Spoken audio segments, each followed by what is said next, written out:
what's going on, everybody? Thank you for joining me for another episode of the Kevcast. Let's get right into it. Today, we're heading back out to the west side of Kyoto and visiting a really cool area called Arashiyama. Now, anytime that I have asked people for their advice what to do or where to go in Kyoto, it's overwhelmingly the answer is go to Arashiyama. So after 6 years, I finally went for it and took the chance and wanted to see what was out there. So today we're going to be talking about the Arashiyama area, Misugiyama, as well as the Katsukakeyama mountain hike. I'll tell you everything you need to know about that, as long as doing a little review of my Gregory Paragon 58 liter that I've been using now for the last 3 years or so. So let's get started here. First, we have the Arashiyama line, the Arashiyama hike. You're really gonna like this one. There's a lot of cool stuff to do out there. And if you time it right, you will have plenty of time to head out and enjoy the city of Arashiyama after you go hiking or before, whatever you choose you want to do. I went after. I can tell you a little bit about my experience there, but let's get to the hike. So here's how to get out to the mountain. You will get to Kyoto Station. From Kyoto Station, get back on that JR West line, the Sagano line. Most of the hikes run straight through that JR line. So when in doubt, head out to platform 31, 32, 33, and you cannot go wrong there. So head out on the Sagano line, JR West, and in about 30 minutes or so, you're gonna end up at Umahori. Umahori is a very small town it looks like there's nothing more than 3 or 4 story buildings aside from one big mansion or one big apartment complex in the center of the city. So it's really cool. You can see all the mountains scattered around. And again, it's out in the middle of kind of nowhere. So luckily this time there is a Lawson's convenience store right next to the station. So if you want to pick something up when you get there, go ahead. It's a good one. It's the same one, but it is there. So take advantage if you need to. The hike starts there. Now from start point to end point for me, which was the Umahori station, over the mountains, the two that we're going to talk about today, and then down to the finishing line, which is actually on a different train line, the Hankyu line. Kamikatsura is where I ended. In all total, it was about 4 hours, 30 minutes. So not too difficult. We only climb about 600 meters total, so not the most intense hike. You do go 12 kilometers in total distance, so please plan for that action. It can be a little bit heavy on the feet. Get some good footwear. But the hike itself is not too bad. Like I said, 650 total elevation change. So it's easy enough.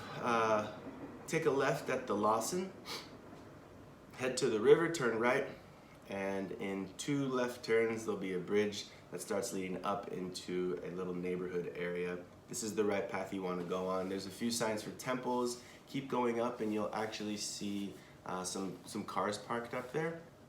They are attending to the grounds and taking care of the temple. So don't be alarmed to see some cars parked out front. Continue on up, stay left at the fork, and you will come to a fence. And there's a pretty important sign on this fence, and it's warning you about bears. Now, I didn't see any when I was there. A few people that I passed, including myself, had the small bear bell attached to our bags. Please be careful. Bring any precautions that you need or any safety things that you need before you get out onto the mountain. So keep a lookout. Now, going through, we first make an initial ascent straight to the top, and then it kind of flattens out on the top. So I actually really like this style.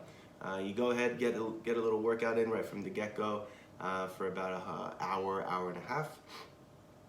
The middle 2.5 hours or so is really flat, great views, ups and downs, so your muscles don't get too sore doing only one or the other. And it's a really nice and pleasant hike. Again, all ages can do this. It's really not that difficult. So once you get out there, once you get to the top, take your time, enjoy yourself, walk around. There's a lot of different paths to go on that stem off from the main trail. Take them, because unfortunately the main trail here is a road. There's a few different power lines, electrical towers along the way, so there are some service roads that lead up there. But you can get away from it if you need to. They're pretty clearly, they're easy to see but not well marked. The main hike that you want to follow are the signs that head back to the Kamikatsura station, and that's kind of a tall, like looking up, kami sort of kanji. So that's the trail that I did. But like I said, all in all, about 4 hours and 30 minutes. Can't talk right now. The only concern that I had was at the very end of the hike, and I didn't see any bears like I mentioned. Arashiyama has a famous monkey zoo. Now, some of those monkeys are wild, and they're taken in from the surrounding area. So this means that there are a lot of wild monkeys and packs of monkeys around the end of that hike. So please make sure you have some sort of protection. Rule of thumb is never approach them or show aggressive signs. Certainly don't make eye contact with them. They looked at me curiously as I walked through the path, but make sure that you have some kind of protection just in case. But it is really beautiful down in the bamboo forest. There is a more famous one, the actual Arashiyama bamboo forest, more closer to the stations. This one, however, was just at the end of the hike. So it's pretty incredible. When the wind's blowing, the sounds of the bamboo hitting together, it's a very Japanese kind of atmosphere. It's really cool. From Kamikatsura Station, so the hike is now finished. We're back on the main streets. Kamikatsura Station. I took the Hankyu line back up to Arashiyama Station, and then from there I get to walk over the Arashiyama Bridge. It's kind of an iconic sightseeing spot for visitors to Kyoto and to Arashiyama, of course. So there's a lot of little food stalls and souvenirs you can buy on the other side of the river, and it's really beautiful. Take some photos. There's mountains all in the back. There's like I said, street stalls and souvenirs along the way, so it's a good, nice little time. From there, I just took the Saga line, the JR West Sagano line, back from Saga Arashiyama Station back to Kyoto. So if you're doing the math, I've got 3 different train rides. They total to 730 yen. Like I mentioned before, there's food, there's restaurants. So if you're looking at a 30 minutes to get there, 4.5 hike, and then however extra time you spend in that area, maybe plan for a 6-hour day or so around that time. Arashiyama, that area has a lot of history and a lot of kind of countryside feel. So I actually just enjoyed walking up and down the streets, seeing what kind of street stalls there were. They're really famous for katsu, like a free-range katsu koroke kind of thing. So it's fried food. It's delicious on a cold December day. Check it out. I think that you'll really enjoy this hike. That rounded off the 3 hikes that I did in Kyoto just last week. So if you have time to go out there and check out the hikes around Kyoto, I hope this information was useful for you in planning your next event. So great, moving right along, let's get into our second item for the day. This is a bag that I've used for the last 3 years.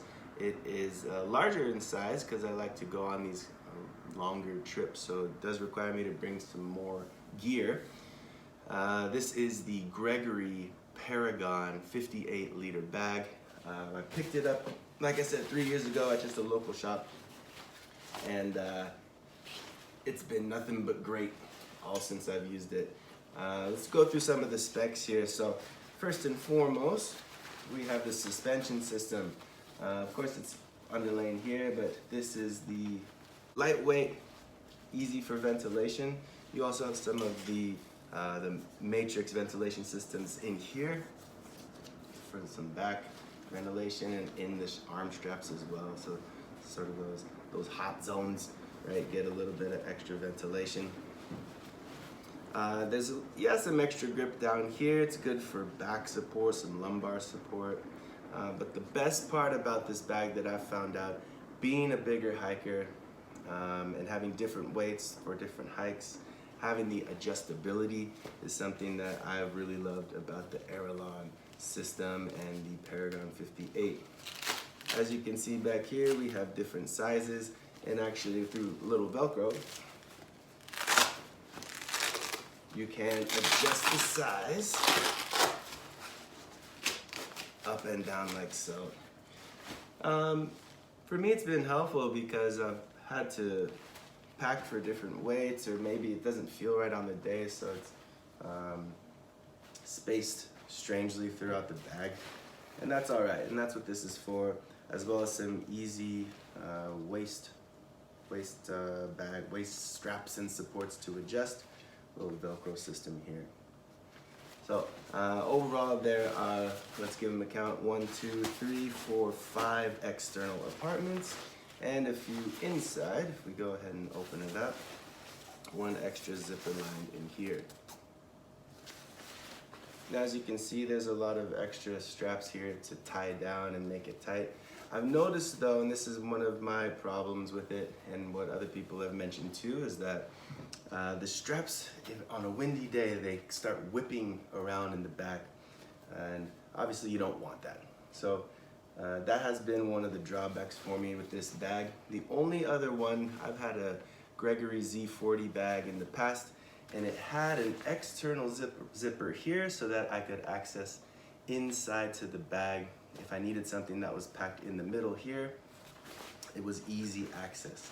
With the Paragon 58, it only has the top and it only has the bottom. So please pack accordingly there. But overall, yeah, it's been a great bag. You can get these for around $200 or $250. Any Gregory retail store or online, of course, you can find it there. But overall, it's got my stamp of approval. It's been great for day trips and longer trips as well.